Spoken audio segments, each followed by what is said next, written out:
right, so this will be my take on Berserk chapter 373. And I mostly want to focus on this part here where we're going to see Guts completely destroyed. Quick backstory is that after everything he went through, fighting hell and back to get his girlfriend Casca to get her mind back, all of a sudden Griffith, his sworn enemy, the one who sacrificed him, his girlfriend, and all of his other teammates, just decides to take Casca away, just like that. And now we find Guts completely destroyed and shattered. And I want to focus on this moment because I can relate a lot to Guts. After you've given it your everything, your absolute best, you went for training, you got special armor, everything you were trying to do eventually worked out. But it didn't work out the way you intended. And on top of that, everything just came crashing down. And the one person that you need to destroy, the one obstacle you need to overcome, just seems impossible to do so. So here we are with Guts in the boat with everybody else after Fantasia was destroyed, and he's completely out of it. So let's take a look. Now I will say with the artwork of this new studio no longer, Kentaro Miura passed away, so he's no longer the artist. I'll be honest, I don't like it. I don't like how thin the lines are. Their rendering is very good, but the way the characters are just so grayed out, it's just not the same. So anyway, we see here, whoops. We see over there that Guts' sword is starting to manifest the beast within, and it's laughing at him, taunting him, right? Taunting him, and it pretty much wants to engulf him. The rage within wants to engulf him. Again, I can relate because this is no longer just based on an environmental issue that my personal environment sucks. This is a global issue. Every dude right now who actually has tried, who actually came to a certain point, who was succeeding, and they actually seemed like there was hope for him to actually be something. And then all of a sudden, boom, something happens and he just can't do anything about it. This image right here, this is what you would look like. And I really am interested to see what Guts is going to do here because he can't defeat Griffith. He can't. So will he use the Bailet in which he's going to sacrifice everybody he cares about to get new power? But even if he does that, he will automatically be bound to worship Griffith automatically. So he can't necessarily do that. So in our human situation, the economy, the system as it is right now, it's totally against our male DNA, in which we want a return of investment. We want to see our efforts actually reaping rewards. But now we're in a time where all your efforts mean nothing. And then you got AI stuff taking people's jobs, right? And so the person who wanted to be a computer engineer most likely got fired recently at Microsoft, which many people did get fired at Microsoft in January or February this year. So we see now the beast is completely unshackled. It is now just ready to attack, but it has to be through God's free will that he embraces the darkness. And as I've said before, hey man, I've been tempted to embrace the darkness. You get Jordan Peterson who says embrace your darkness, but these guys are living in a different dimension. Jordan Peterson was born when? 1961 or 1965? Ultimately, it's like, bro, you got to reap the rewards of this bad system. The system needed people like you, Jordan Peterson, to build itself up. Now it no longer needs you, but you have credibility. Your credibility that you got from the system that was going to butcher all of us. But the same system is rejecting Jordan Peterson now, calling him, well, racist or misogynist or whatever. So ultimately, Jordan Peterson will say, embrace the darkness, trying to speak as if we live in a manga, we live in a movie. It's like, bro, look, to embrace the darkness, means to completely be ruthless and cold, go to the devil himself, make a sacrifice, sell your soul, get whatever you want, and still feel empty. Because it's the same situation here. If Guts were to give himself over to the beast, he will get a lot of power, but will it be enough to kill Griffith? We don't know, right? We really don't know.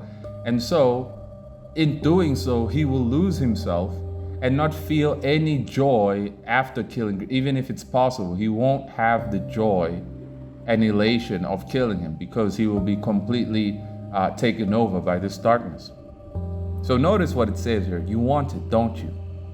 Power. That's what we want. What we want is independence. What we want is freedom. And unfortunately, to get freedom, you need to be brave, right? You need to be brave. But a lot of people are not brave anymore. But I don't blame them anymore, because how do you cut the system in half? How do you do it? We see Guts is going to grab his sword here and try to cut away at this taunting beast that is within him. And look what happens instead. What happens instead is that he swings his sword, and then boom, Griffith over here is standing on top of his sword. This is a homage to the early parts of Berserk in the Golden Age, where when Guts first fought Griffith, he actually stood on his sword. And now this is happening again, but in his imagination, just to symbolize how powerless he is. So for some of us, we're trying to grab a weapon. We're trying to grab a weapon to slash away at all these problems that are just making us want to sit and do nothing. But we don't want to just sit and do nothing. Every single time you're trying to think of a way in which you can slash away this problem. But it always ends the same way, with Griffith being on top of your sword, right?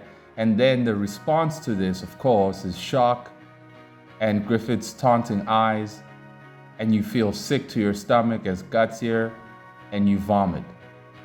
And you vomit, well, I don't, not literally, but some people probably do, right? And you just completely have a panic attack, which I usually have one, and you collapse. You straight up collapse. And the dog is there laughing at him. You cannot deny me. That brand limits you. You cannot deny me. That flesh restrains you. Your flesh, your blood, the creaking of your bones, your pain, even your soul, right?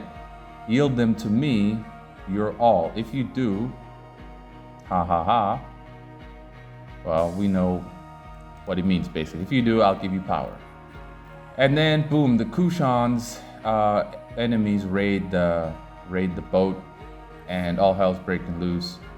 And yeah, and we're gonna fast forward here to the very end, where they break into where Guts is, and he's completely defeated, passed out from grief, anguish, panic attack, you name it.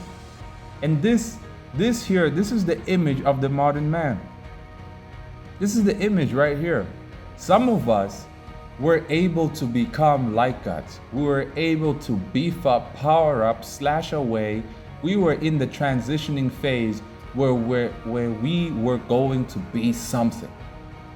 And then the eclipse happened, aka COVID, right? And completely butchered everything. And aside from that, it created in the world cognitive dissonance amongst the public. People no longer can believe in anything. There's an inconsistency in their attitudes, beliefs, and thoughts, in which they just can't commit to anything anymore because they've been gaslit by the media for so long. And then on top of that, you have further gaslighting by Jordan Peterson, by Andrew Tate, by First Man and Hamza, who tell you that, who by the way, Hamza and them, are living in an apartment with flowers, with a pink or girly orange wall that has tiny dots that look like flowers, and he's supposed to be an alpha male. That's called gaslighting. Cognitive gaslighting, emotional gaslighting, subliminal gaslighting, because he's telling you to be alpha, but it's right in your face. The guy's gay, right? It's right in your face. So you got that with Hamza, and then you got Andrew Tate who's telling you get that money. How the hell are you gonna get that money now? With the system being the way it is. Constantly listening to these people who gaslight you leads to exactly this image right here. And so I am really, really curious, what is Guts going to do? Because we are trying to borrow ideas from Berserk to apply in reality. The world of Berserk is a hellhole, just like this world today. Africa, America, Europe, I'm sorry, it's all the same at this point. Thanks to the insanity of people and people's behavior. It's all the same at this point. Whether I were to leave, everywhere is the same. Maybe except Japan, but I doubt I'd make friends there because you know how they are, hikikomori sort of people. But anyway, this is the state of where we are. This is the state where I am. Because remember I said I'm gonna go to a library. I'm gonna go to a library and I'm gonna work on my manga. When I woke up, I just felt paralyzed. When I woke up, I was like, oh boy, why should I go to the library again? Come on, man, you need to go so you can work on the manga. Yeah, why though? For what? To feel better. To feel better? I don't think I'm gonna feel better, especially when it's not going to necessarily change anything. It's gonna be it's like you end up fighting with yourself. The same way Guts here was fighting with this beast within. You see, my beast, the beast within me is like, bro, look, you need to chill. You need to chill with this manga thing. It doesn't matter how good you are. It doesn't matter how much you try. It will never happen that it will change your situation. And you know what? It's true. They also feel defeated and everything. As to why should I try? I completely give up. My hobbies don't have the same impact as they once did. So it is one hell of a pickle that we're in, honestly. So if you were never Guts, you're never gonna understand. If you were never even close to being a person like Guts, you're never gonna understand. But anyway, I am really keen on seeing what happens next.